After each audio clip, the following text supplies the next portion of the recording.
What is going on, guys? Ryan here with another episode of the Dent Digest. Hope everybody's having a fabulous Thursday. It's the weather here has been amazing. It's that time of year that you're coming out in jeans and a sweatshirt, and then throughout the day you're changing into shorts and a polo or whatever you guys wear. But it's been really, really pleasant. We had a little bit of rain, but it seems like a lot of guys are dealing with different weather throughout. So hopefully you guys are out there crushing it. But no, I'm glad you guys could join us. We've got a packed show. I got some tools. We got some new stuff that came out, and I got a guest that is just a good dude. Jack and I, we spend a lot of time at MTE just talking about whatever, I know Mr. Dent Reaper loves to butcher his name, so he's good at that. And I'll tell you, if you guys have not tried these little mini Reaper rods, they're awesome. John is my buddy, but I am telling you, it is a amazing tool. So I use them every day. They're on my cart now. So let's get into it. I do have the winner of the jewel tips. So in a couple minutes after I get Mr. Jack brought on, I'm going to pull the name out of the hat and see what we get. So let me get Mr. Jack on and see what we got going on. Hey, what's up, Ryan? What's up, buddy? How are you? Good. Yeah? Don't look so nervous. Pressure's on. Hey, live show. It's just Facebook and YouTube. Yeah, that's true. Yep, no big deal. So what's going on? How you been? Good, very good. Staying busy through the all the COVID stuff and even into the cold weather that we're starting to get now. It's impressive. I'm happy. So yeah. So how cold is it getting there now? It was in the 50s the last time I checked today. So I think about the time I stepped out here to kind of get everything all situated, it was in the 50s. So it's cold. I mean, sweatshirt weather, hoodie weather. So yeah, it's coming. Yeah. How cold does it usually get there in the winter? We had I think 2 weeks last year where it was 0 and under. 0 degrees Fahrenheit. Yeah, 0 degrees. And then I know I personally have gone even ice fishing. So that's a thing up here when it's like negative 15, negative 18 degrees without wind chill. So it'll be like negative 30, 35, something like that. Like insanely cold when you get the wind factored into it. So see, ice fishing would be fun. Is that like when there's like shacks built on the ice and they drill a hole? Oh, that. Yep. So I've got the portable shacks. Basically, it's like a sled, literally, they call it a flip over. So the curtain or whatever shelter flips over. Think of like a pre-made tent canvas, and it flips over, and it just it's really slick how it works out. And they've got them, where they're thermo insulated now, and it's awesome. I enjoy it. So, what kind of fish? A lot of walleyes, perch, crappie, stuff like that. So, northern pike. So yeah, that's super cool. Fun. So I enjoy it. So I normally don't do the absolute best I could for fishing, but I enjoy just the hanging out with people and BSing, so, talking about stuff. So that's what fishing is. I should be used to the cold, Tom. You're right, but no. Not. He's just a little guy. Yeah. I mean, I'm literally sitting in my shop right now with a pullover on it. Yeah. So the outside temperature right now, it says 48 degrees. So, and that ain't nothing really. How hot to get there? Oh, it'll be in the 90s. It'll hit into the hundreds I would say 2-3 weeks at the end of July. We typically get a hot spell where it's, that 90 plus easily. The humidity is what really, really kicks it up a notch because it gets really humid in here. Really surprising to a lot of people. They're like, oh, you get a lot of cold. It must, be 80. Well, yeah, we get a lot of 80 degrees kind of stuff, but man, it can get also very hot and humid. So. Well, I want to do the drawing for the jewel tips. A bunch of guys. So what they had to do, if you guys didn't know, it's too late. You're beat. But what you had to do was you had to go on, send me a video message. Some of the guys didn't feel comfortable and texted it in, just saying what they like about the show. I like to get some feedback this year, and then who they wanted to see. So went through, and I wrote all 15 names in the hat. Nice. So we're going to pull one right now while everybody's on here, and hopefully whoever wins is watching.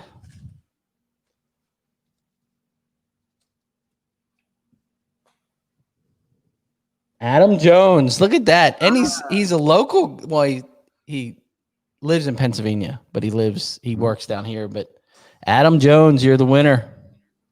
Nice. That's super cool. At least I can hand deliver those. You know what I mean?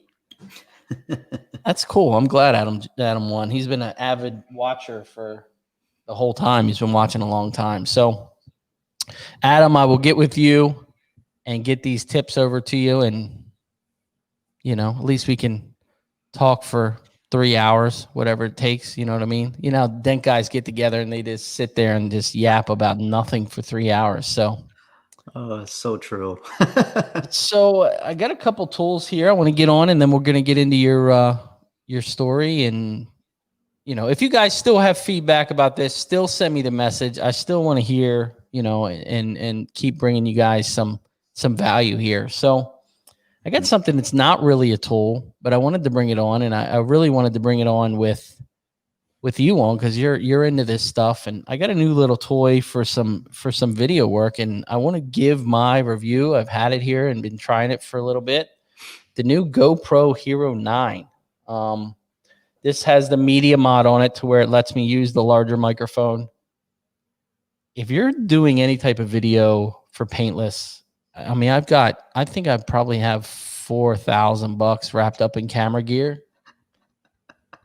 And this thing is fantastic, bro. Like the stabilization, I'm not the most stable guy. And if I went against my A6600, this thing smokes it in the stability. It's got a forward-facing camera so you can see yourself. And with this media mod, it does give you a external microphone, so you don't need this. This is just a really, really good microphone. But let me tell you, man, if you guys are doing videos, buy one of these, because it's worth it. And like I said, I've got $3,000 or $4,000 in camera gear, and I think this is going to be my new one. This is the go. So, and I was a little leery. I've not been a big GoPro guy, but there's a lot of features here. So if you guys are looking, get one. Is that the NTG mic? That's a video NTG. Yeah. That was the one we talked about it at Vegas. I bought it. It's actually sitting right over next year. But yeah, I bought that after chatting with you and Toledo about it. And you were like, no, man, you're telling me about the, I was having, you explained to me audio clipping. Like I didn't even know what the heck that was. And then you're like, no, dude, it'll record at multiple levels. So you're in the safe zone. And I'm like, what? And yeah, now it's awesome. It works great. I've been using a lot of the wireless Go mic. That's a fantastic thing too. Oh yeah, it is. The thing I get with the problem with the tin roof I've got here is it gets a little echoey with the shotgun style mic. So I just try to use the wireless one. But I mean, it works good. I mean, I mean it's a really good mic. It's a great mic. I like it all the time. I use a lapel, like not a lapel, but a little lavalier mic instead of having that brick that's kind of sits on your shirt. I need to get something like that. I just had the brick always clipped on, and I'm like, whatever. No, I got a set of tools I bought, I guess, 3 weeks ago, and I haven't brought them on. I haven't really talked about them because I didn't use them. And I started using them, and it's the Excalibur upper brace set. It's 3 tools. I think I paid $220 or something. I mean, I use this one for a aluminum Ford door. When you pull that belt molding off and you have those little openings, this slid right down inside that opening because it's flat almost all the way to here. Okay. And it was right above the handle, and this thing worked awesome. Good, thick, heavy handle. But and here's two more to it I haven't used. I really used that orange and black one the most, but I think they're going to be really useful. I've been on nice this and sharp, Excalibur. too. Yeah, man. I'll tell you, man, that all this stuff it'll put holes in you. It'll tear you up. But here's the third one. But I'm really, really happy with them. Just with the couple repairs that I'm like, made it easy. That's where I am in my life. If it's gonna make my life easier, I'm buying it. Right. Yeah. I ordered some stuff from Dentcraft, and they're doing a really cool sample package now. So I wanted to give them a little shout out. It's a nice little package with some tabs and some cherry caps and some glue and catching on with that Anson train. Yeah, right. That's what I was thinking. This is a really nice little sample giveaway pack with my order. So great job, Dentcraft. You can't ask for anything better. You know what I mean? And it is getting cold. I'm trying to roll through mine because I know you have a couple. It is getting cold. This glue right here, I think, is going to be the win. The Tequila Ice.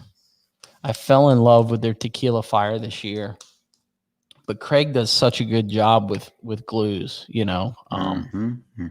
So as soon as it gets cold enough here, I'll give you guys a full rundown on this. But I really think we stuck a stick in. And when it's really cold here, I'll use Swiss Blue.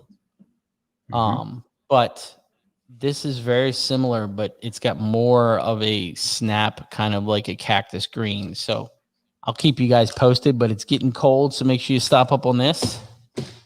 And I got one new tool in the mail this week.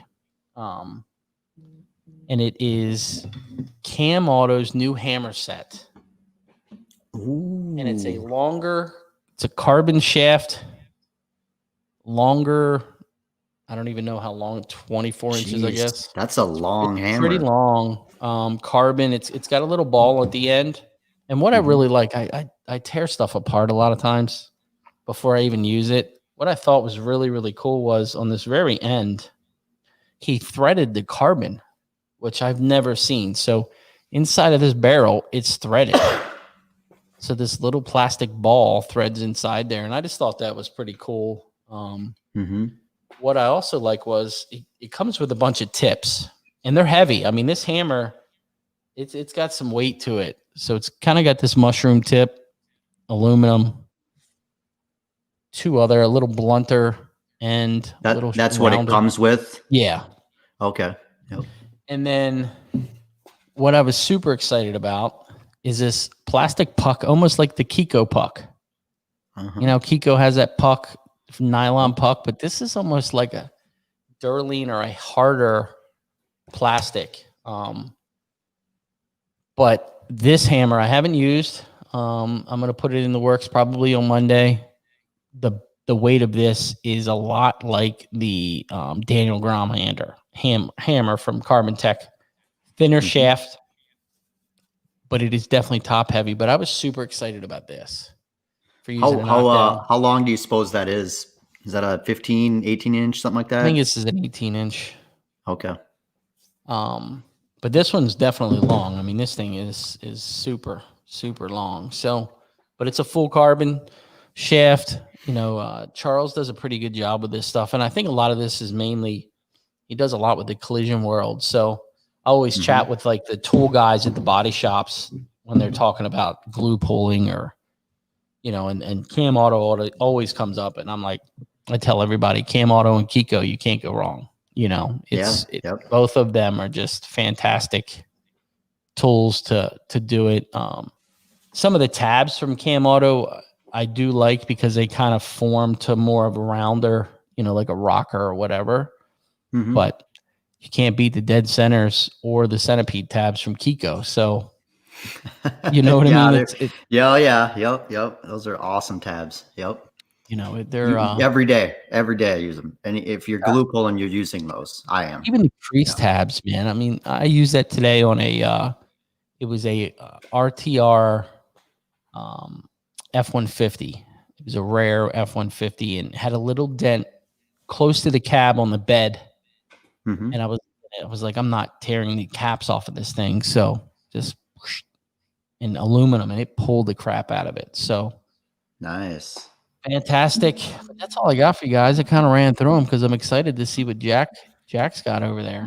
What do you got? What do you got going on? All right. So, well, kind of touching base with what you've got there. I got my left and right screwed up here looking at the camera. So, kind of going off of what you said with the Daniel Grom hammer, obviously a little bit heavier, but I know we were talking earlier, obviously, about the Crown Jewel. This was actually a recommendation from TC out in North Carolina. I cannot believe, like, he was like, just buy them and thank me later. Like, Yes. I don't just buy them. And I was like, well, I don't know. And he's like, no, just buy them. Trust me. And anyways, whatever. So I used it today. And then I've actually got it swapped out with the Edgy Tools, but the Edgy Tools knocker.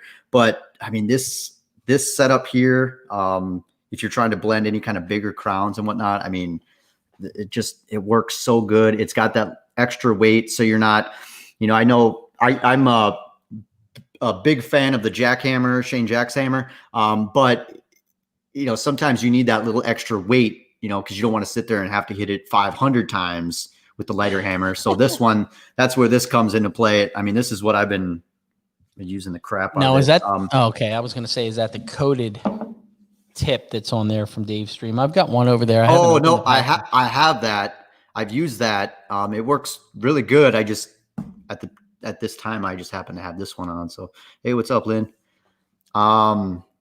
So yeah, this is definitely one of mine. I know another thing. So obviously I'm a big, I guess kind of on the technical nerd kind of side. So another big tool for me would be this guy right here, scan tool. What's your thought? No brainer. I don't know why this is taking as long as it is for more people to accept this.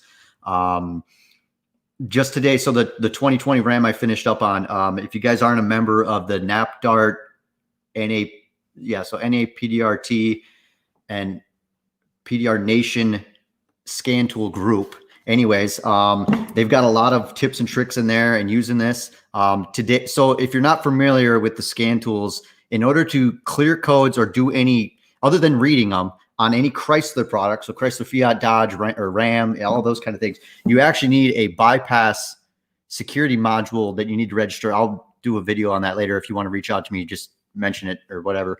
But you used to have to take, this is going to sound so strange. If you got a code on a Chrysler product, and Gene and me have talked about this, and he's talked about it as well, you used to have to pull the radio. This is so strange. Pull the radio out, plug in a 12+8 bypass cable to get around the security system in order to erase codes on Chrysler products.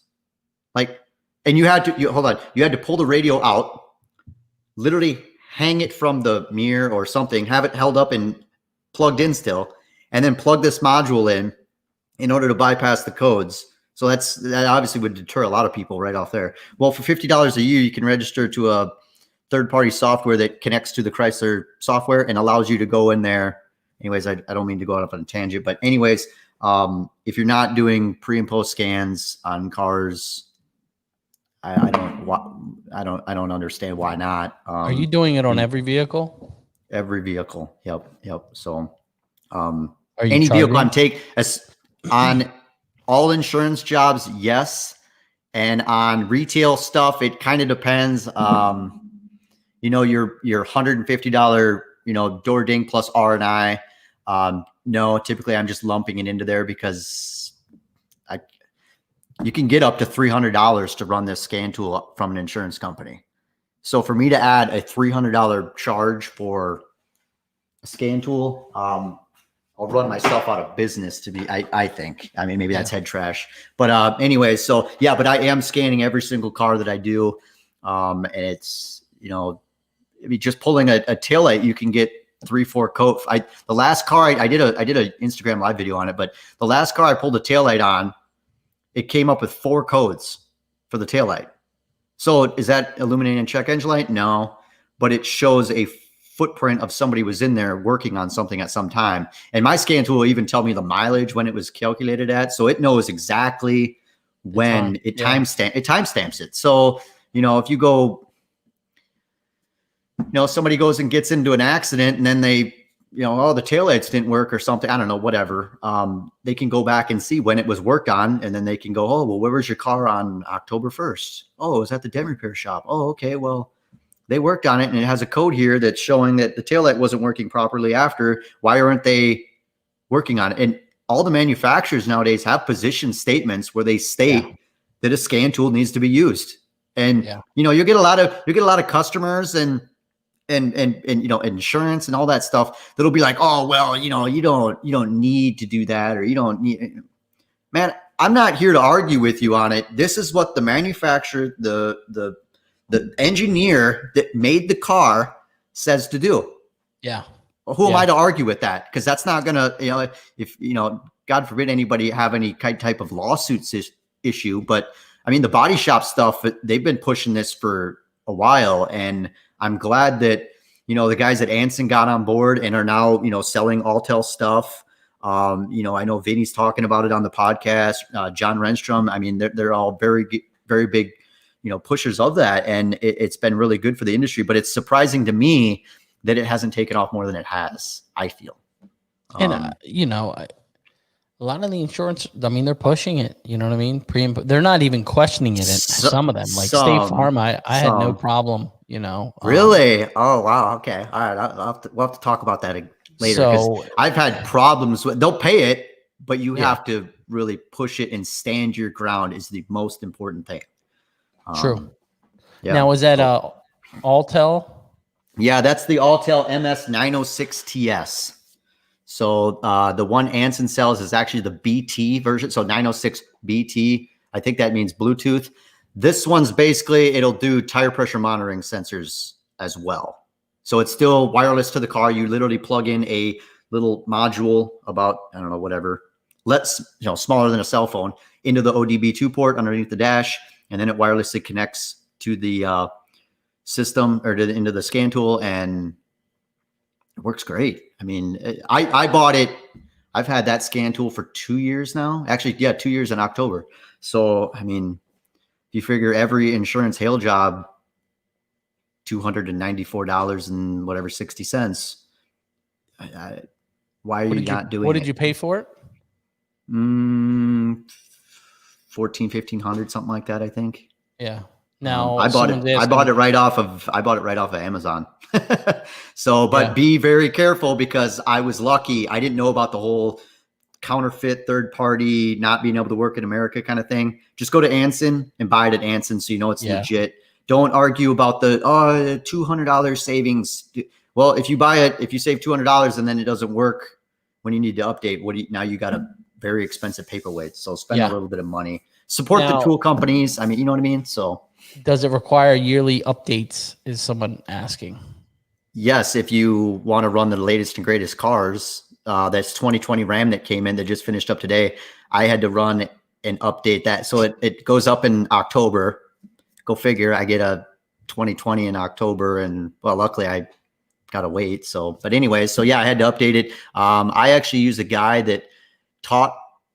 So Dan Rikiki had a ADAS, the advanced driving, assist system. Anyways, Nissan, the self, correct? What was that? No, that's for all the manufacturers. So he actually, there was a rep from Alltel that came out and did a full class on how do they calibrate the systems. And so I've been contacting him throughout the years, because he was nice enough to put on a free class, and I learned a lot and videoed it. I've got the whole thing on video on my YouTube channel. If you want to watch it, I think it's like an hour and a half, 2 hours long. But you'll learn everything about how to calibrate a car, but then you got to go spend, $20,000, $30,000, $40,000 on a calibration system. So that's not my, area. A friend of mine is working with a company that is doing these like pop-up scanning companies. So what they're doing is they're putting a standalone building up, and you need to get a car scanned, and you take it there, and they can do all of the, lane departure. And, it's a pretty interesting company that they're working on. He was involved with Aztec, and I'm sure a lot of you guys have heard of that company. But yeah, he's working on that, and I think he's trying to go at least a couple in each state. It's kind of a big project, so it's kind of cool to watch a friend of mine kind of move up, and get to this point. But I don't know, man. The whole industry is changing with all the cars, and I mean, Nissan just doing a mirror, taking a mirror off is a big deal. You know what I mean? That's a big deal. So yeah, a mirror, like a mirror. That's still, even knowing what needs to be done there, it's still mind blowing to think of. I got to do what? Like, yeah, that's what you got to do. Yeah. So how long have you been in the business? How long have you been pushing?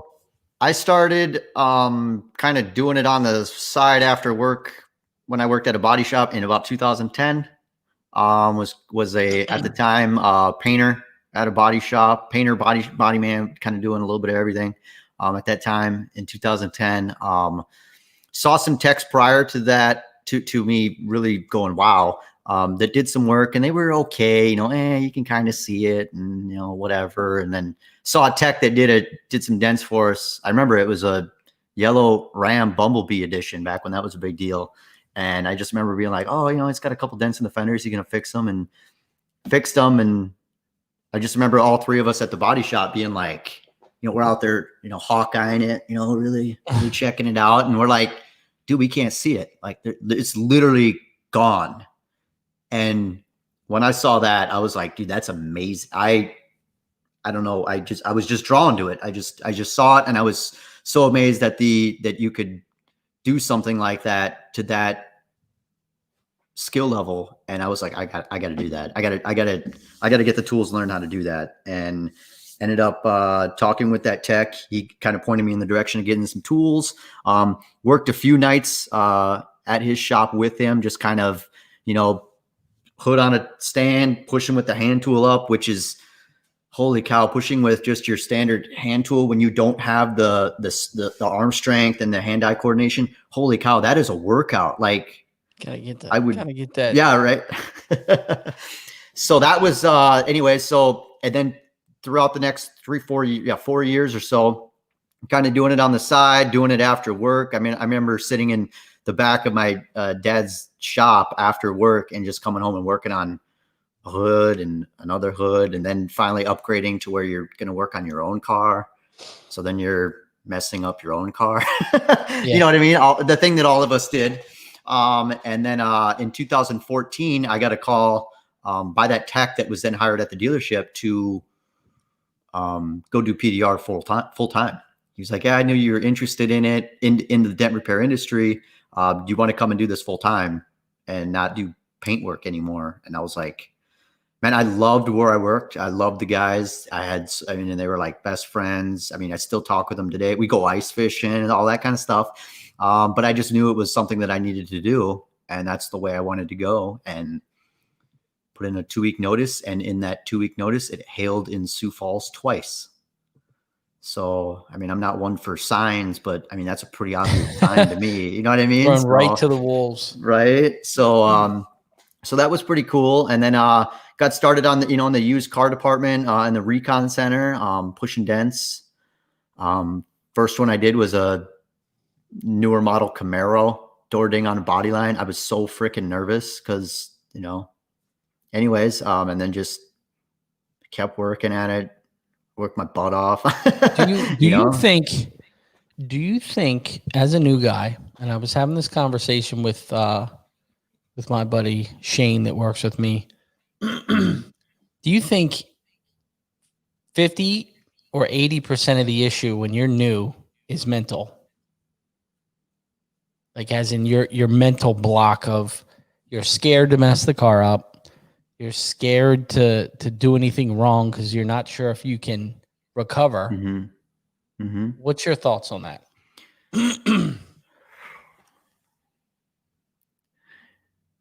Yeah, I could understand. Yeah, thinking back, I remember the first job I had to do that was paid through the body shop. It was a PT Cruiser front fender, rounded 1.5 inch dent. And I just remember being so nervous and just Yeah, I could see a lot of it being a mental thing. You get it And wrapped up in your head. that's where I am with Mhm. Shane. You know, I'm like, Mhm. you've got the skills, you've got the tools. You're freaking yourself out. Just put it Yeah. out of your brain. You know, and he's always like, I don't want to mess something up. And I was like, okay, well, I don't know what to tell you because I have a chance of messing it up when I start. You know what I mean? I mean, Yep. Yep. it's Yep. all in the recovery. It doesn't matter if you mess it up; it's how you recover. Yeah. Yeah, they make toll cut for a reason. Thank God, and a buffer. Yeah, I can see that being the case.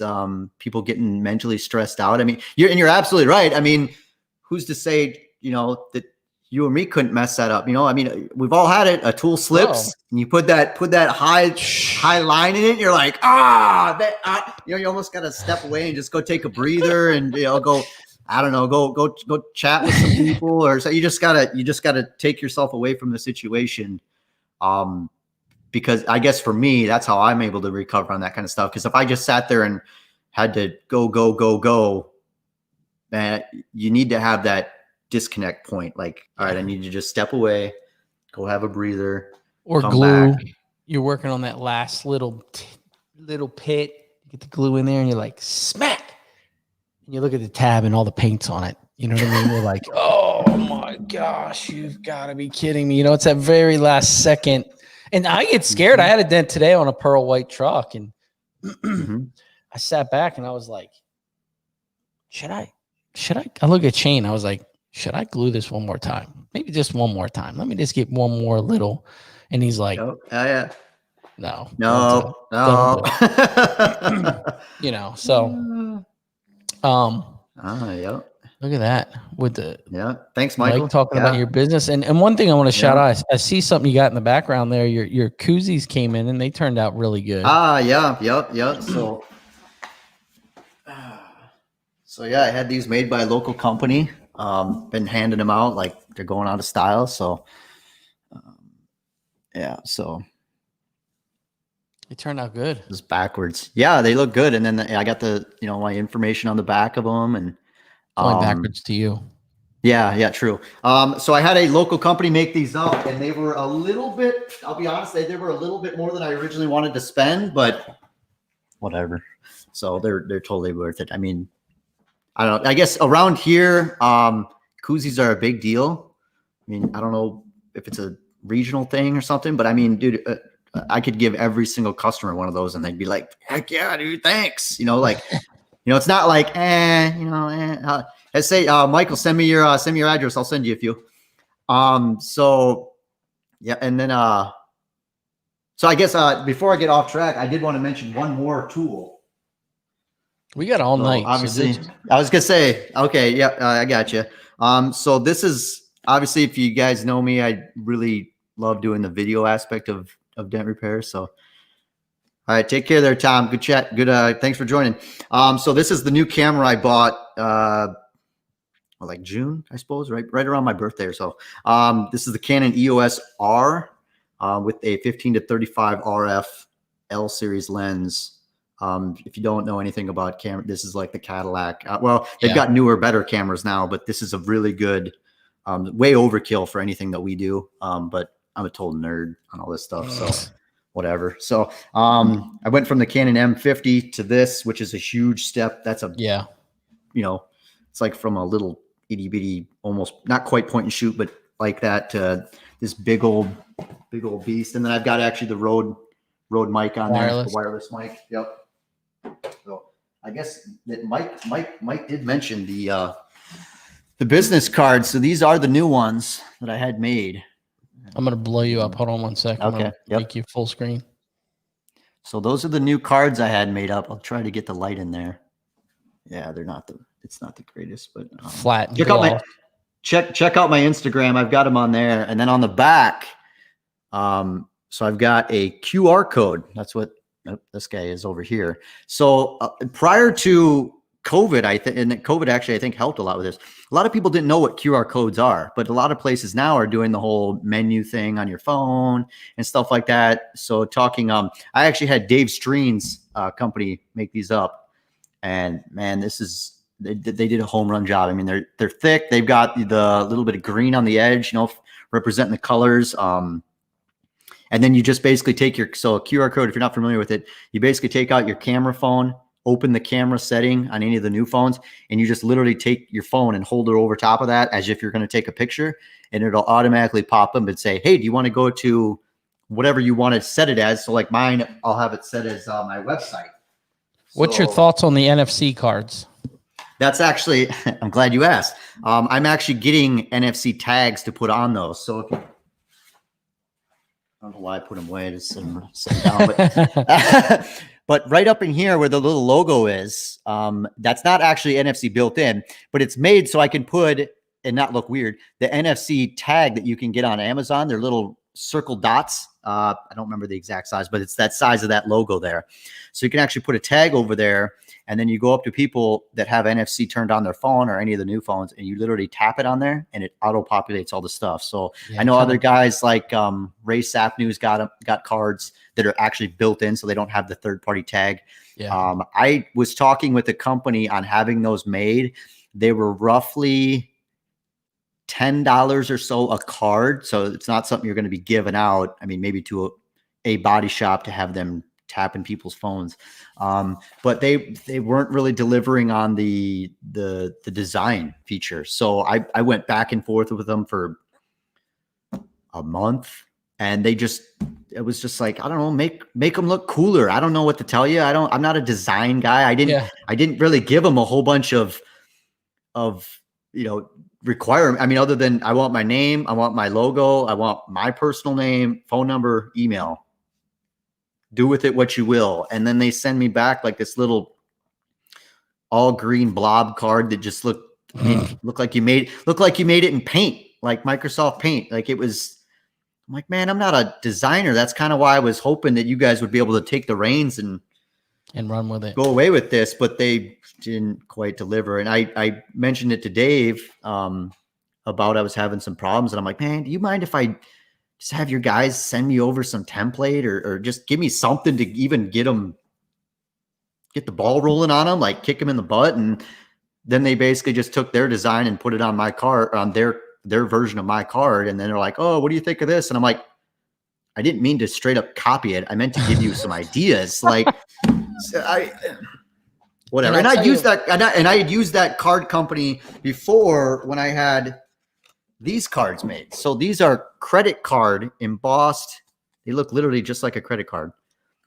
And these are my customer appreciation cards. This is a shout out to Gene Fetty. He's the one that came up with this, the design, everything.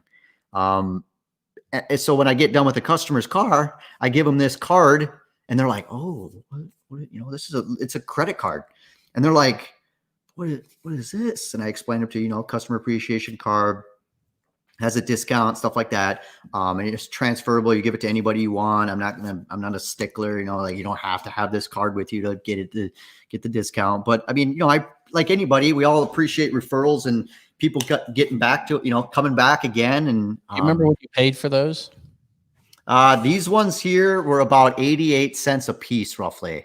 I got 1,000 of them. It was like 800 and some bucks. But I mean, and this is, I was talking with Robert, the guy that designed that was helping Dave, and he was the guy that I was talking to. We were chatting about business cards, and so many people have their head wrapped around that business cards are expensive. Now, don't get me wrong. This one was about 50 cents or so, roughly, to do. And this one was about 88 cents, whatever, 54 to 88 cents, whatever. So under $1. Why is it even a discussion for people to be like, oh man, I don't want to spend that much on cards? Like it's your first line of defense. Yeah. I mean, I'm a huge card guy. I had this chat with Matt Moore from Easy Dent, and when we were at the Mega Media event and went out, we were at dinner and we just talked. I swear we talked about cards for 2 hours, just business cards. And that's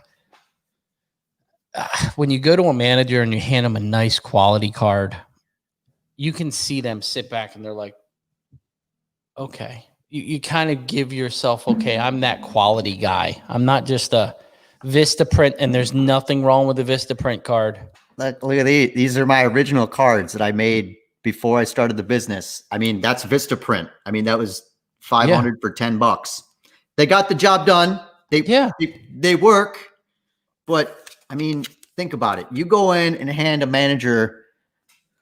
I mean, I don't think there's any comparison. You know what I mean? So, and I hear all the time, like my wife says it all the time. She's like, people just throw those cards away.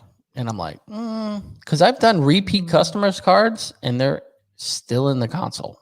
You know what I mean? Yeah. Yep.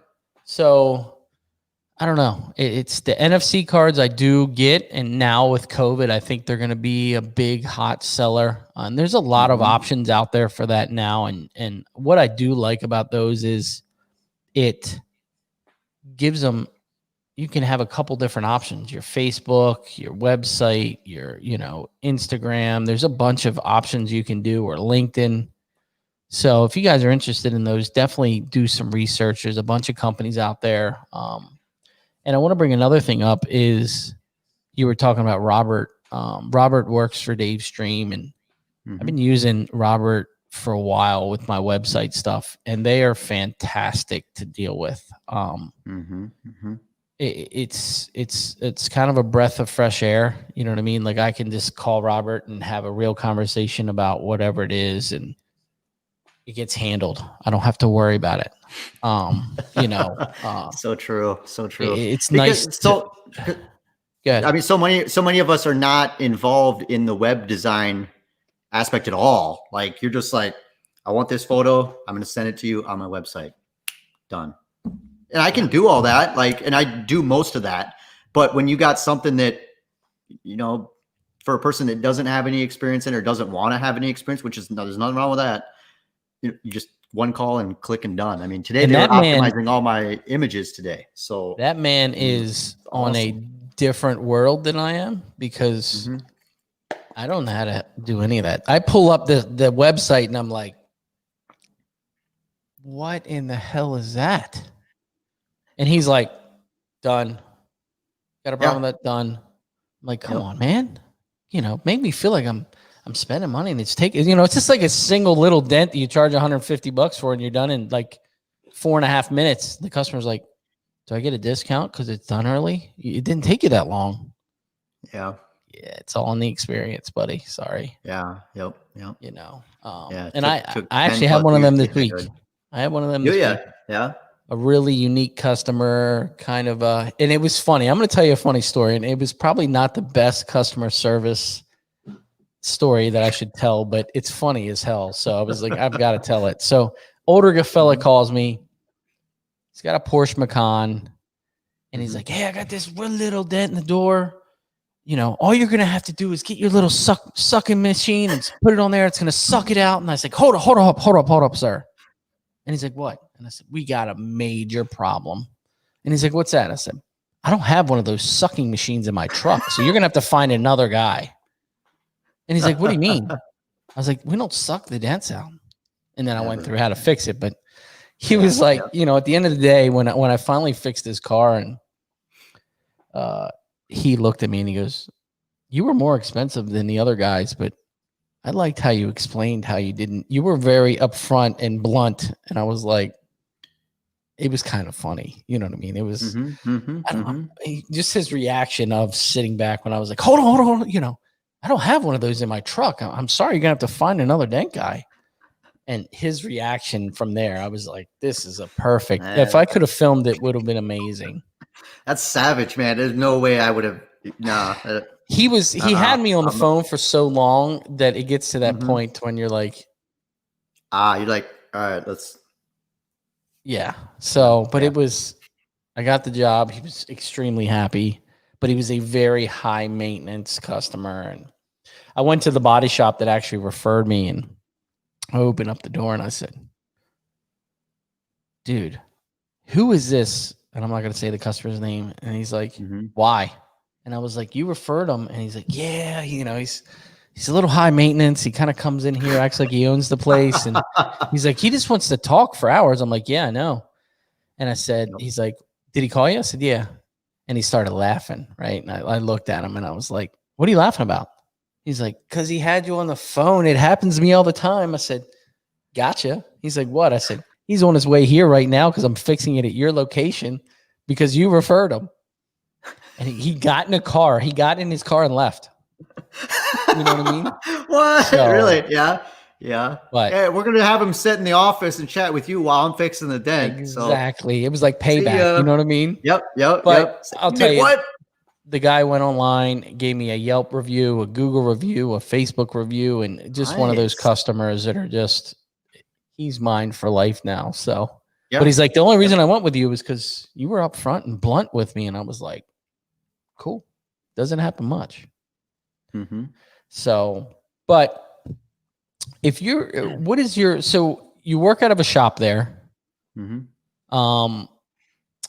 How many cars a week do you usually fix? I know I see your videos and you do a lot on social media, which is really, really good. What are you usually fixing? What's your basic? Is it kind of an array of cars? Is it more hail? Ah, man, it's all over this year has been weird. So I've been the busiest I've been ever. Like this so I went out to Gene Fetty's, and thank you again for all that. Him and Louie and Melissa and all them guys are fantastic. But I came back about mid-June, and I've been home since then, and I've been busy every single day, which to be like, do a car or whatever every single day for me, because I'm full retail. I don't do any of the lots. I don't do it, whatever. But I'm also, on all the social media platforms, Google AdWords. I actually been doing a radio ad since we did get hail on the other side of the state in Rapid. So I was getting trickler, cars coming in from across the state and coming back home or whatever. As far as cars I do a week, man, it varies. Like I just spent 2 full days on a door. Yeah. So I mean, and next week I have a fender on an 18 Durango with probably about this big of a dent on it. That was actually a really interesting one. A lot of times on the stuff around here, I don't really know why. Actually, I do know why. A lot of times when people get into bigger damage, none of the insurance companies ever write it for paintless dent repair, because quite frankly, there's not a lot of guys that can fix it. And I don't mean to say that to sound arrogant, but it's just true. Yeah. But the fender job I've got coming in next week, I mean, I've got basically 3 days scheduled for that. It's probably going to be a 2-dayer, but I'm one to where I want to have, I don't like being under the gun. Like I'm going to already be stressed enough doing that big of a repair. And that was interesting because the insurance company wrote back an estimate for paint the fender and put it on. And it was a high metallic black that was PXR on Chrysler. Oh yeah. You got to, and they thought that they were just going to panel paint it. So the guy shot me back at this bogus estimate. And I was like, all right, I mean, if you guys want to go the conventional route, I mean, I can sub it out or whatever, which I normally don't really do, but which is something I probably should. But I wrote him back an estimate in Mobile Tech, and I put blend hood, R&I, the full R&I bumper, the whole blend the rail, take the quarter glass out, blend down the quarter, blend the everything. I went up and over. Well, I mean, it's a metallic black fender. Yes. It's not going to match the rail. No, I don't care. And sadly, there are shops out there that still, clear blend up the rail up by the windshield post. I'm like, what are you? Yeah, dude, this isn't the 80s and 90s anymore.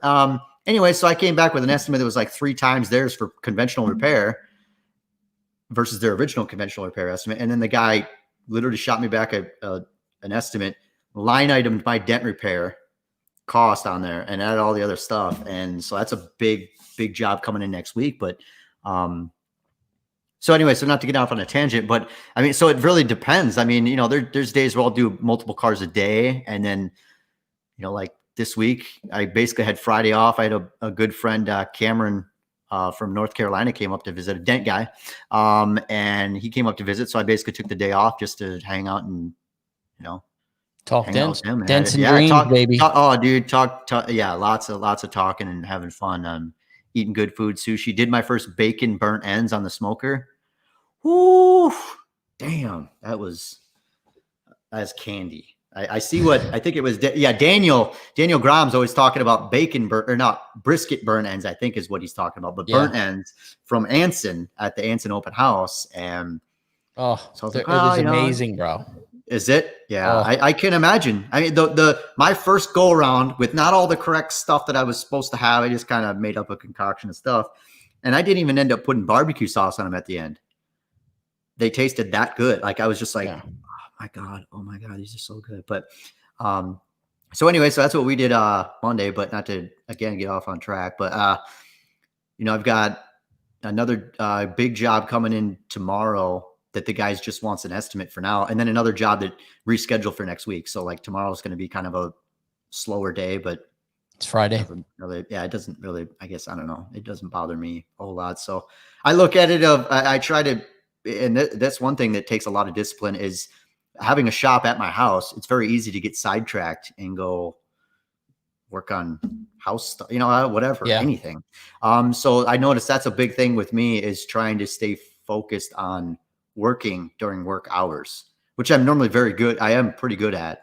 Don't get me wrong. Maybe Friday tomorrow, I might, take the afternoon off, but you're screwing off. You're screwing off. Right. Yeah. Whatever. But, I try to spend a lot of that time working on, social media, internet related stuff, YouTube videos, which I'm way behind now, but aren't we all, dude?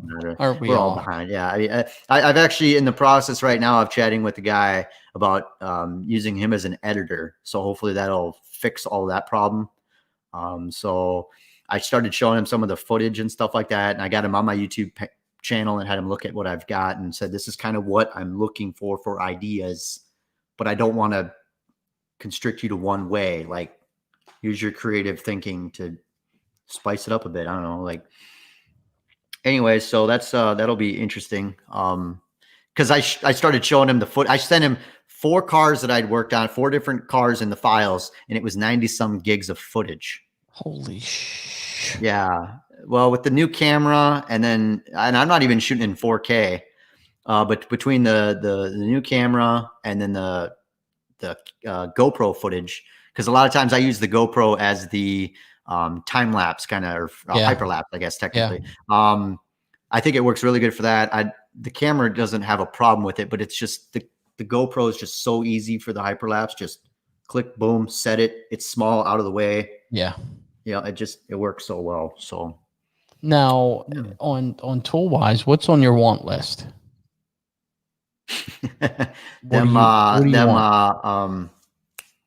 We just talked about them. The Endeavor mini, I wrote it down, mini hood and deck set. Oh, the Excalibur. Yeah. Excalibur. Yeah. So looking at gonna look into the set of those. I mean, like I know you and David White were talking about them last week, ranting and raving about it. I mean, just all like, these are amazing. Let's just get them. Well, I need to at least look at them and probably just hit that click and buy button. Yeah. As far as other than that, I've got the Power PDR box, the first one, which works fine. I was using the crap out of it yesterday. Both hot boxes. I mean, I guess a lot of people would joke and say, Jack don't need no tools. I've got 2 basically full carts. Nah, man, I love buying tools. I love playing with new stuff, and don't even get me into the camera gear side of the stuff. But as far as tools for me, man, I mean, something like those, I guess those mini hood and deck lid set. But I guess not really. I mean,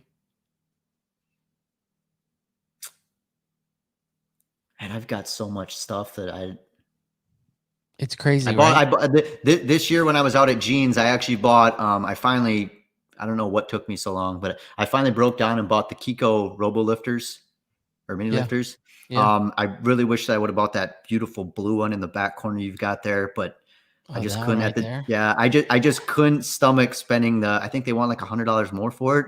But now I'm going to be honest with you. But now I'm literally kicking myself. Like I should have just spent the extra $100 because it looks so fucking cool. When I had Chris on the show, he's like, bro, you haven't used that yet? And I was like, no, it's too pretty. Right. I'm not using that, Yeah. Yep. But it's, I don't know, man.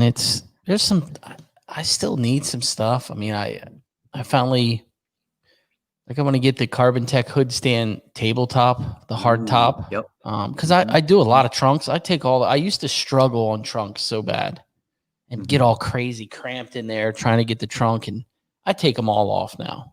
Man, I think the first trunk lid I did when I started doing dent repair full time in 14, I remember it was a Honda Accord, and I think I worked on it for maybe 15 minutes on, and I was like, no.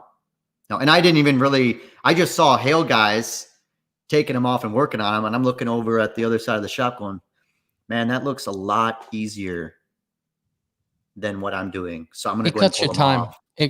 Dude, it's insane. You know, but I think the tabletop, and I actually called Chad and from Endeavor, and I got I think it's a 21-inch or 25-inch new crown jewel, and I do a lot of roofs. Wow. So I use those, and this will work too. I use you remember the Dentcraft hammer set that was like 3 different sizes, and you could whack. Well, I use that a lot on the roofs. Well, I love the way that solid shaft feels on the Endeavor crown jewel stuff. So I've reached out, and I need to get the longer, like Matt Boyette has it. I think it's like 27 inches. It's ridiculous. But God, I didn't even know they made a hammer. He'll make anything you want. A single hammer. Yeah. If you'll call him, he'll make anything you want. Because it's all one piece, right? Yeah. Wow. Yeah. So he's buying rods of that stuff and cutting them down. But Yep. Man, and I remember back in the day getting first the Shane Jacks hammer, and then when he came out with the XL, I remember just being like, wow. This is so long, but it's so nice. But now what is that? Like a 18-inch hammer? Yeah. Is that what it is? I think it is 18 inches. Now you got stuff like this that's I mean, just to compare, or whatever. I mean, okay, so it's a little bit longer than this one, but I mean, now it's like it's a no-brainer. Like, do I use the extra long hammer all the time? No. But when you're doing that rail and you need to get back that little bit further, no brainer. Now I see a bunch of certifications behind you. You're big into that, like I am. What have you got back there? So, Dent Tag Team event. So not a certification, but a participation, basically, award. This is the certificate of training for PDR Nation. Right here, this is the ARC Certified Master Technician. I actually been meaning to get the big, nice plaques that they sell, both the Hale and the Master Tech one. Just haven't. So those will look really good here. This one over here is the certificate for PDR Nation for ethics and standard. Hopefully this audio sounds all right.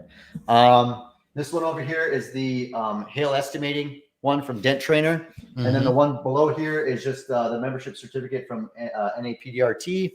And then I don't have it over here yet, but I have the hybrid intervention, or the IMI hybrid vehicle. Yeah, the IMI, the shop board, the one with the cane and everything on it. Yeah. And I've got that certificate, the IMI level 2 certificate, hanging literally right next to it. So it's all kind of nice little presentation. Have you used that yet? Have you powered anything down? No. I've only done. I used the mat when I did a Prius to lay it over top of the engine bay when I was working on a hood. So that was good. I actually have a full video of all that. I just haven't edited. But no, I'm not opposed to do it. Like, obviously I've been trained and everything like that, and I've got all the safety equipment. I would love to do it finally, like in the field, like not as a test example. And I've done one Tesla here. I think I did like 3 or 4 of them out in North Carolina last year, but I just glue pull all this stuff. So I've got actually a bigger. Nice. They do glue pull really nice. So I mean, like that, it was like pretty gravy hail. And I've got one actually. The guy called me actually back today, a Tesla Model 3, and that one is going to be all glue pull as well. So take the belt molding off because it's damaged and replace it. But that's it. I mean, Yeah. not pulling the door panel and stuff off. Plus, it doesn't really matter because looking down the window channel of that, there's no access and where I need to go. It's all the upper part of the door, which is all, from what I could see with the wedge light down the window, it was all no go. It's fixable, but it's not fun. They're terrible. I believe it. Yeah. They're terrible. Yep. So, yep. What vehicle right now do you struggle with? So when someone calls and they tell you this vehicle right in your head, you're like, oh my gosh, why? I know, because it's one of my favorites. I haven't actually got to do one yet. This area, the Dodge Challenger quarter panel, in front of the wheel. So I've done behind the wheel, and I've got an awesome repair that. Yeah, that's the noise for that area. I had a customer come to me with one that was in front of the wheel, and it had been repainted, obviously, on that quarter, the only part on the whole car, and it had body work done to it. I could tell because you could see the halo of the poor body work. And I got the customer was a referral from a body shop of mine, actually the shop I used to work at. So I went through the whole process with the guy and told him a price on it. And I told him I'm going to have to pull the back seat, the trim, snake a tool up there. And it's something that's totally fixable. I just know that it's going to be a pain in the butt, essentially.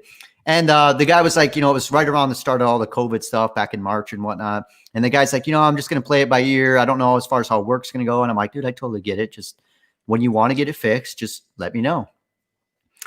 2 or 3 months go by, and the guy randomly messaged me, hey, Jack, I'm still interested in get this done. Just waiting for COVID to kind of, settle down and whatnot. And he goes, but what do you think on glue pulling that? Because I saw your video on your Camaro repair that you did, which, if you guys haven't seen that, that is a nasty body line chop on a convertible. Anyways, go check it out. I still can't believe that I was able to do what I did with glue pulling only. And I finished it with a tool, but I got 95% out with glue. And I mean, that was a big shout out to I was using the Dent Dial 22 HD as a slot bar, so a bridge puller, and literally putting a puller on there and then using a bolt, tightening it down to pull and getting that nice, slow, steady, strong, super strong pull. There's no way I would have been able to slide hammer that out, or I don't know if the what's the Kiko the Kiko leverage rod that they make for glue pulling. The K-bar. K-bar, yeah. I don't think I had the K-bar. I couldn't use it because it was, I don't know how to explain it. It just didn't work. So anyway, so I had to explain to that customer that, hey, your area would be fine, but it's been repainted and you have body work or primer ring or whatever it is. That's literally right where the damage is. Like, I could give it a shot, but if it rips the paint off, I'm not liable. And here's this glue pulling waiver. Well, yeah, I've got that actually built in, the glue pulling waiver built into my signature authorization for an estimate. So it's basically covering my bases no matter what. But on something like that, I just told the guy, no. Like, I probably, even if the guy was very persistent on it, I probably still wouldn't want to do it, just because I know it's not going to work. It's going to mess up, and then it's going to, and the guy actually knows me and the body shop that was referred. So, I mean, it's not like there would be any hard feelings no matter what. I still do not want to put myself in that position to be. No. Why? Yeah. Why? I mean, so that dent goes from whatever the price it was with the R&I down to $200, whatever it was. I don't remember, and I ripped the paint off the guy's car. I'm not going to be able to morally charge him. I'm not going to charge him. Yeah. So why even bother then? You know what I mean? So see, I like that. You're just like me. I'm the same way. I get something, I'm like, I'm not happy with it. It's oh yeah. Now, so Challenger, huh?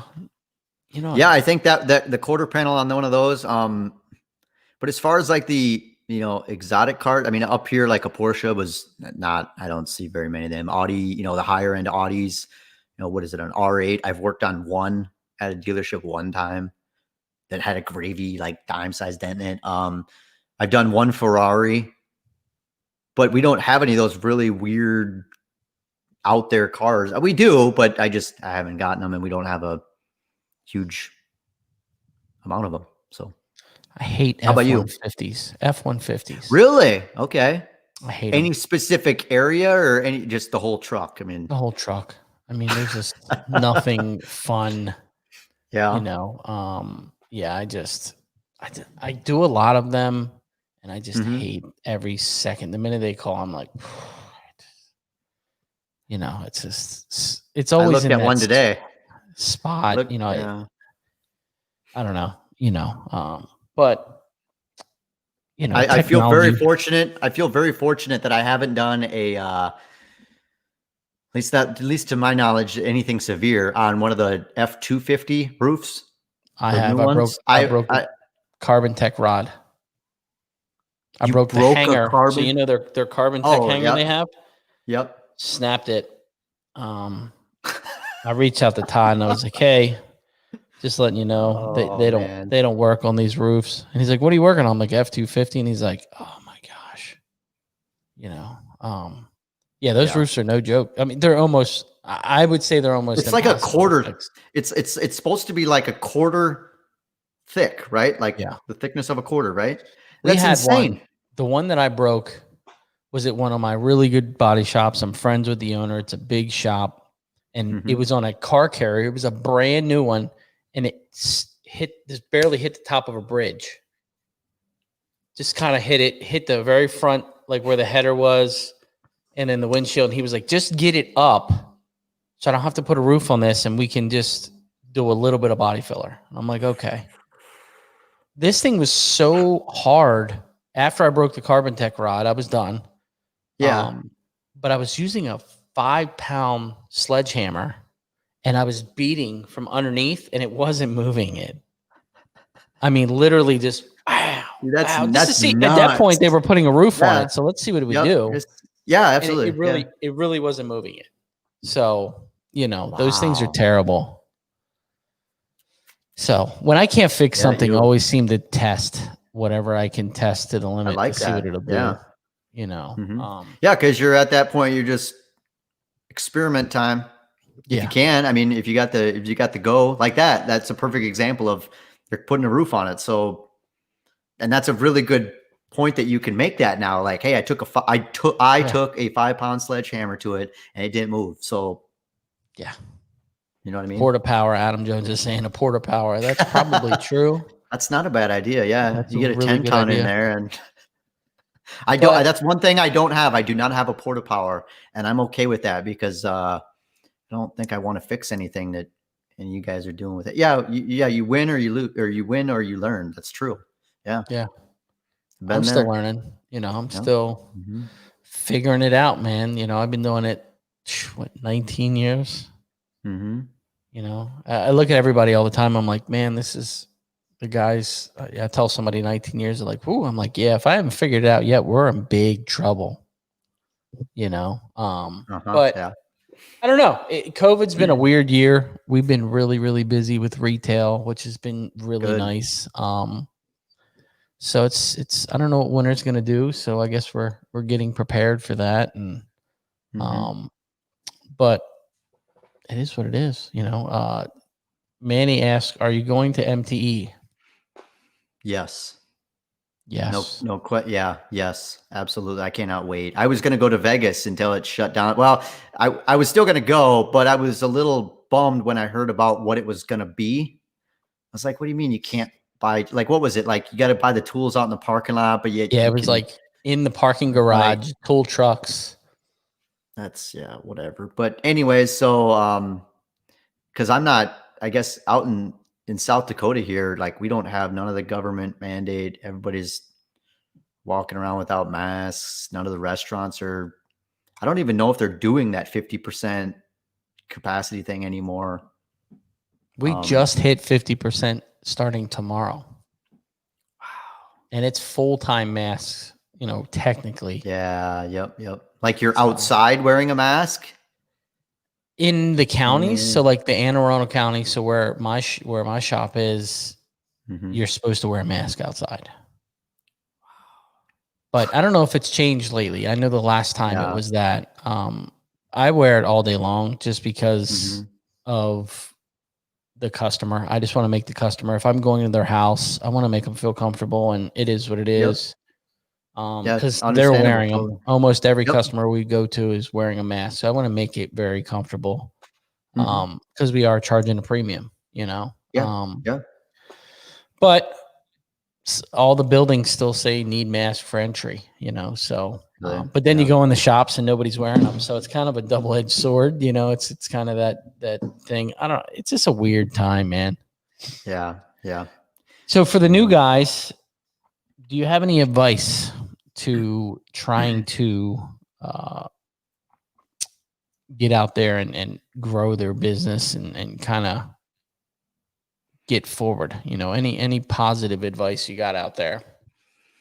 Well, I guess a couple different things. Kind of going back to your mind shift thought that you guys were having earlier, or that we were having earlier, about how techs get it in their head about getting too nervous to, oh, I don't know if I can do that. I don't know, man. You got to jump in and just do it.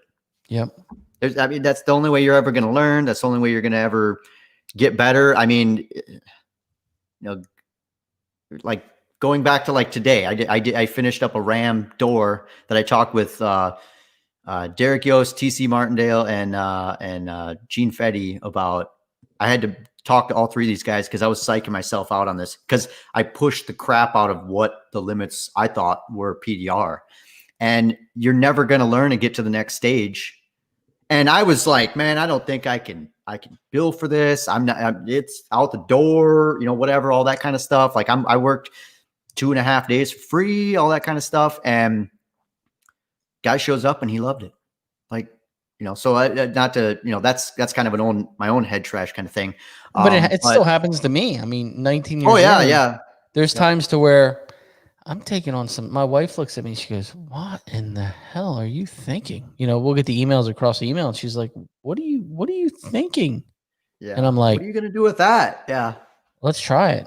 If I got to Yeah. go back into the customer and say I can't do it, it is what it is. I'll try Yeah. everything. I don't Yeah. care." Yep. Yep. But it gets to the point. Now, this is my feeling with that is we're busy. It gets to the point to where you need to figure out your profitability. You know what I mean? You have to have that balance of, is it worth my time to sit there on this and make it look better, or go and actually fix cars when you're that busy? When you're And you're, busy. yeah, Yes. you know, Yep. you have to figure out the profitability of, is it worth it? You know, if a guy's like, "Hey, can you just make this look better?" And you're like, "I'm going to spend an hour and a half. It's still going to look like crap. I'm not going to be happy with it. And I'm not going to make crap for money." Mhm. Or go fix this $600 fender. So it's that fine line you have to walk. Mhm. And it's a business decision you have to make, you know, when you're at Yes. that point. And I struggle with that because I hate telling people no. You know, I do have some pretty Oh good yeah. competition in the neighborhood, and I hate telling people no, but is it worth my time? You know, Or telling sometimes. people about, that you might not be the best option, when they've got a big chunk of paint Yeah. missing. Today on a tailgate that came at 2020 F150, big old chunk of paint missing in a 1-inch dent. Yeah. No big deal. Pop the tailgate off. There's a hole right there. Push it out. No big deal. But I just told the guy, I'm like, man, if you're worried about the paint at all, I'm not your guy. Like, Yeah. and that guy was, and I tell a lot of people that, I bring up, qualifying people before they even get to me. And I just tell them, man, if you're worried about the paint damp, oh no, I'll just have it painted after. Well, in that case, then I'm typically not the best solution to be Cheapest. involved. Yeah. I'm not the cheapest. Yeah. Like you can pay me X amount to fix it, and then you're still going to have to paint it, and if it's got a big chunk of paint, they're still, doing some body work, they're sanding it down, priming it. Yeah.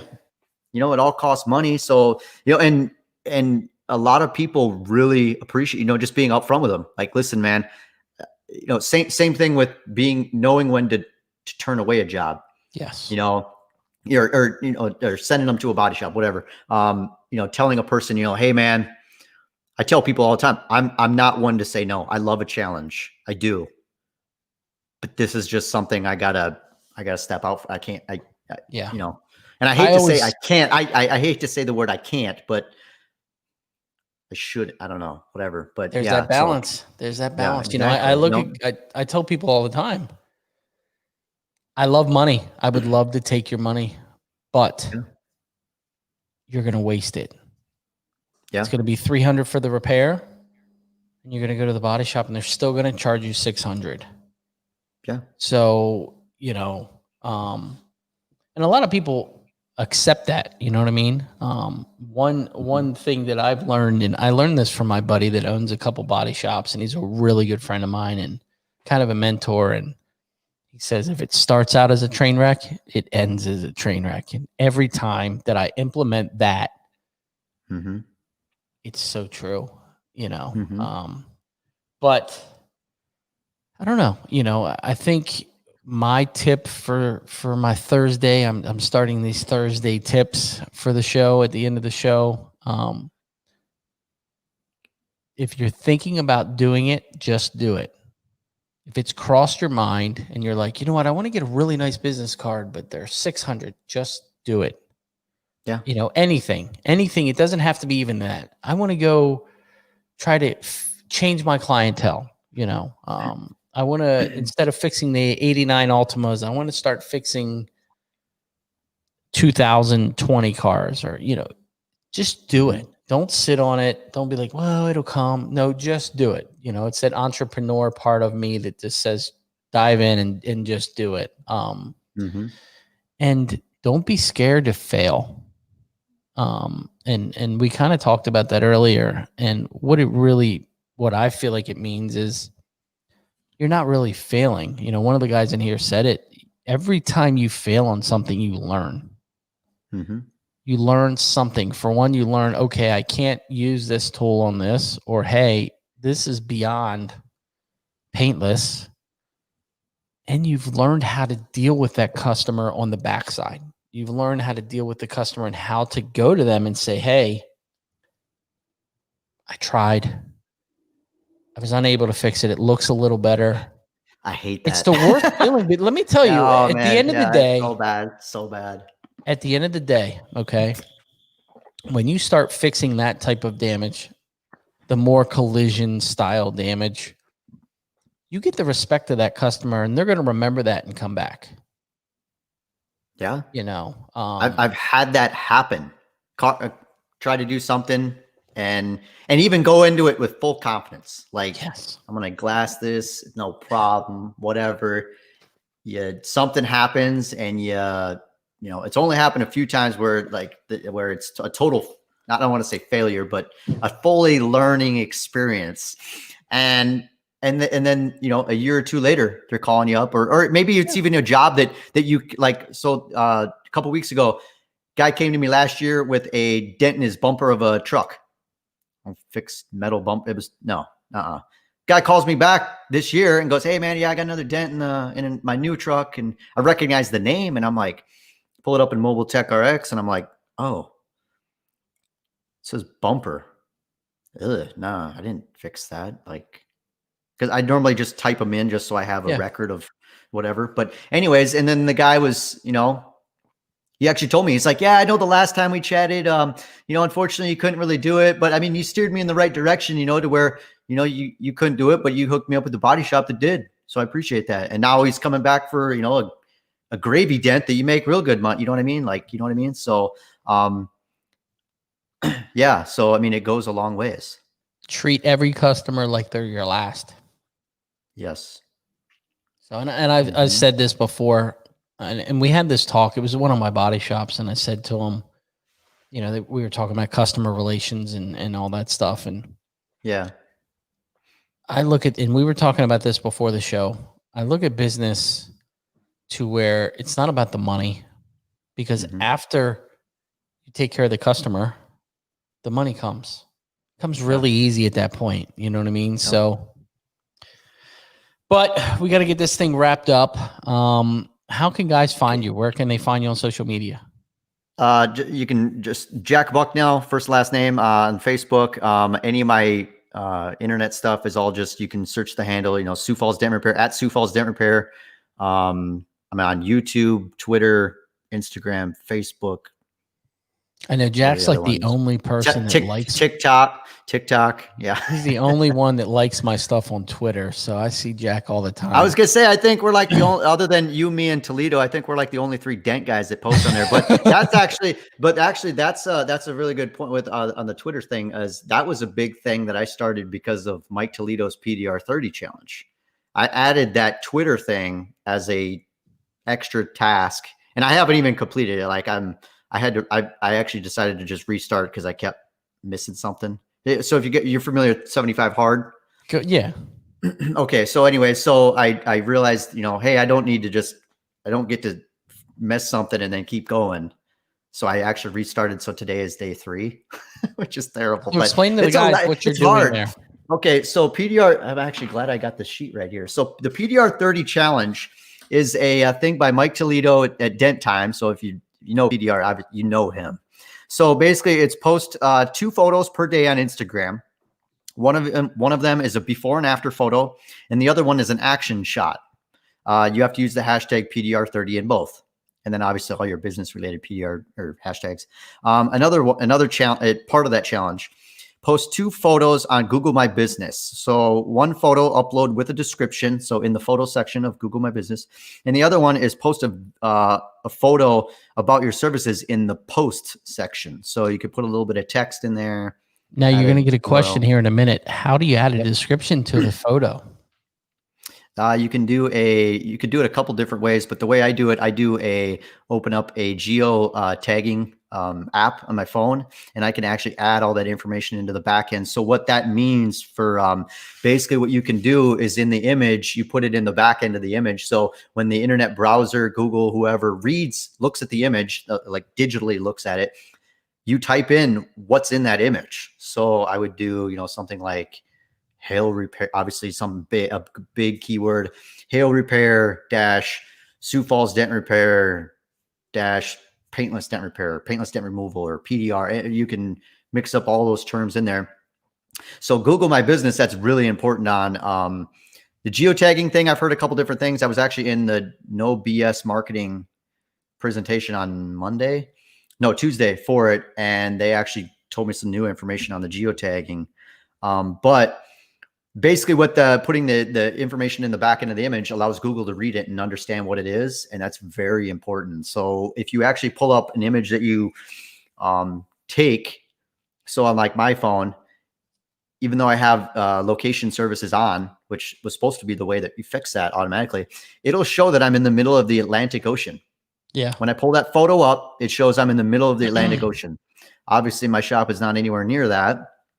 So I actually change it and put it on my shop location, which is right at my house. And then Google will, even though I don't have my business address listed, because so I have a shop at my house for anybody that doesn't know. And I don't, quite frankly, want people just showing up whenever with a train wreck or whatever, which there's some good and bad about just having people show up. But I quite personally don't want that style at this time, especially working at home.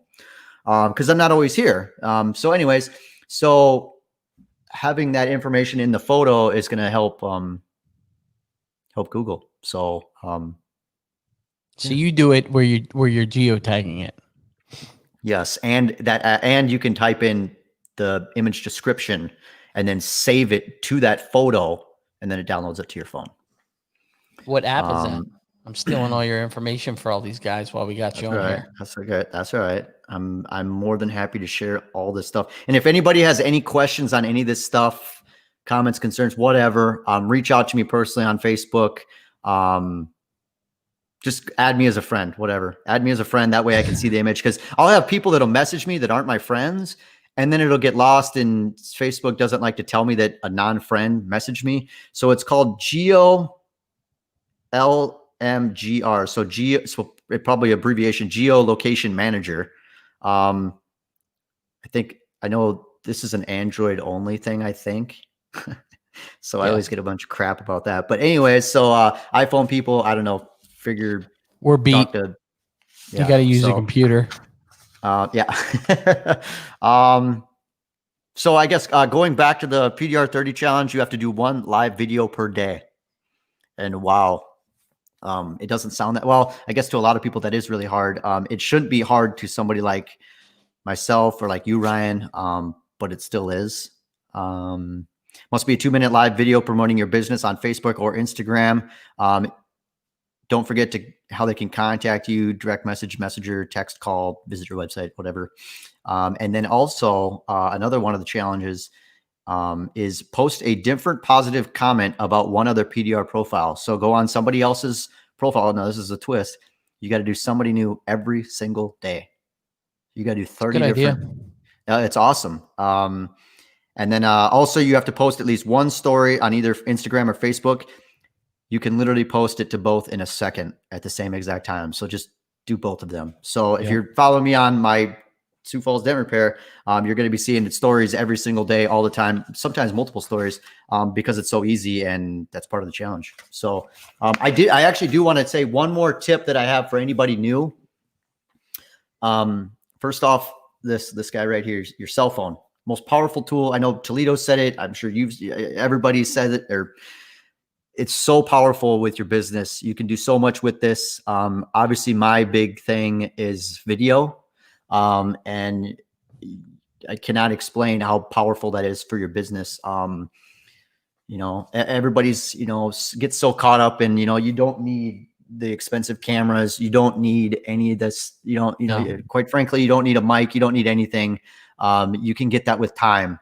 Don't stop focusing on the perfection and focus on doing it.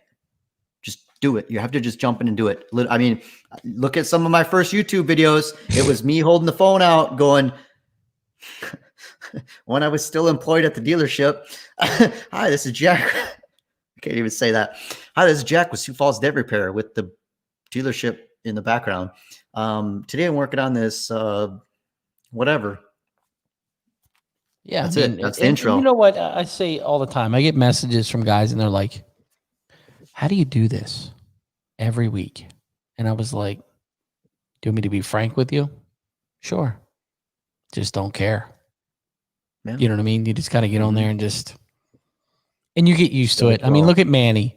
Manny does his whole day and you enjoy it. You know what I mean? You just get out there and you get in a groove. The first couple of times it's weird, and then you just get used to it and it becomes part of your day. I look at my wife all the time. I'm like, how in the hell do these guys do social media all day long?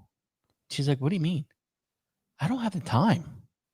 I just don't have the time. You know what I mean?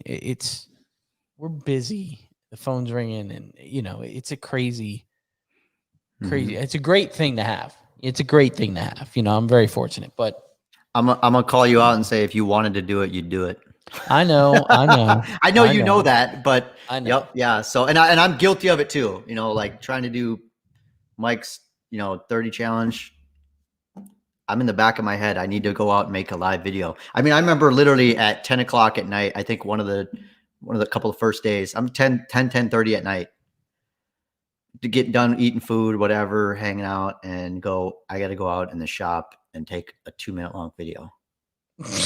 Hey, that's dedication, dude. Are you kidding me? Like your brain's like, you're kidding me. You talk to anybody else. Actually, it was with my buddy, with my real good buddy, Matt. It was a Sunday night and we're inside. We got done smoking some food and stuff like that. And we're getting done eating and, you get to food coma. And I'm like, all right, I got to go out and shoot a video. And he kind of looks at me, but he's one that really pushes me. So I applaud him. Thank you for that. So he wouldn't look at me as, he might go like, it's a little strange, but that's what he needs to do.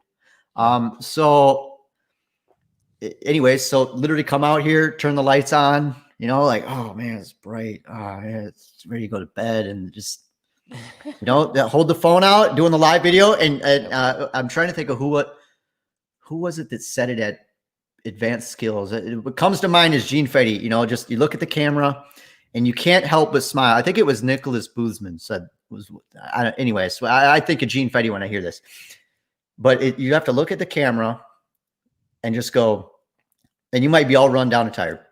And just go, great, great, great. That's it. Just great, great, great. It's something to pick you up, to make you just go, I don't know, think about something that makes you happy. I don't know. I guess for me, it's, riding around on the boat, drinking some beers. I mean, that's my happy place. And, obviously in the summer. And I just think about that, drinking a summer shandy, or, everybody knows I love Yingling. Cruise around the boat, listen to some music, having a beer. Like, think about something that makes you happy. I don't know, whatever, your kids, family, whatever. And just go to work. You got to put it in the time, just like with any of the social media stuff, the YouTube videos, anything, you have to put in the time. Yeah, I mean, it's just like I was out here last night till 12:30.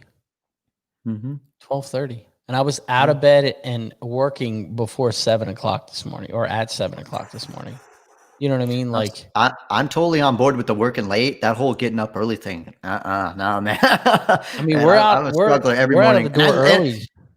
And to think of the whole thing of, I always joke about that. I have a problem getting up, and I love what I do. Like, I couldn't even imagine if I hated what I did, and then having to get up at 6, 7 o'clock in the morning. And sadly, it's so common for people. But man, I couldn't. Oh, ouch. Love it. I like getting early, rocking and rolling. Like I said, we try to maximize our day. So I try to get in, get out before all the crazies come out here. Oh, I understand that. Yeah. And you get a lot done early in the morning before the phone starts ringing, and a lot done after, after that 5, 6 o'clock when people stop calling you. Yeah. Man, I mean, like last night, I literally put on the big headphones and just went to town for 2-3 hours and just did nothing. Put the phone away, put the phone over here, just zoned, put some music on or whatever, and just full in the zone. And you get, oh my God, it's so much more productive than throughout the day. Like, I don't know how many days, especially when you're getting into the hail and the hail that we had this year, talking with, people come in and, and then I've got another hail car coming in that's right behind them, and it's just a flow.